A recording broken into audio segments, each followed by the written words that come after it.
भेड़ और बकरी की कहानी। एक समय की बात है, एक जंगल के किनारे एक छोटा सा गांव था। इस गांव में एक भेड़ और एक बकरी रहती थी। दोनों में गहरी मित्रता थी और वे अक्सर एक साथ चरने के लिए जंगल में जाया करती थी। भेड़ और बकरी एक दूसरे का बहुत ख्याल रखती थीं और मिलजुल कर जीवन जीती थी। एक दिन जब भेड़ और बकरी जंगल में चर रही थी, अचानक उन्हें एक भयंकर शेर दिखाई दिया। शेर ने उन्हें देखते ही शिकार करने के लिए दौड़ लगाई। भेड़ और बकरी डर गईं और तेजी से भागने लगीं।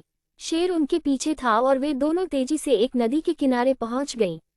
नदी का बहाव बहुत तेज था और उसे पार करना मुश्किल था। भेड़ ने बकरी से कहा, मुझे तैरना नहीं आता, मैं नदी पार नहीं कर पाऊंगी। बकरी ने सोचा और एक योजना बनाई। उसने कहा, चिंता मत करो, मैं तुम्हारी मदद करूंगी। बकरी ने अपनी पीठ पर भेड़ को बिठाया और तैरकर नदी पार करने लगी। भेड़ और बकरी ने मिलकर नदी को पार किया और दूसरी तरफ पहुंच गईं।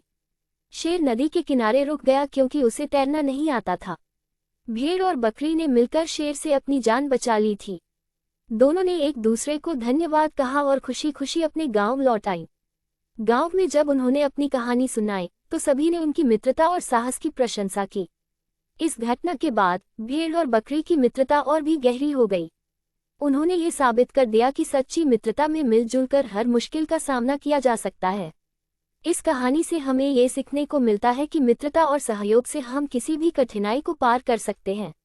सच्चे मित्र वही होते हैं जो हर स्थिति में एक दूसरे का साथ निभाते हैं। Thank you watching.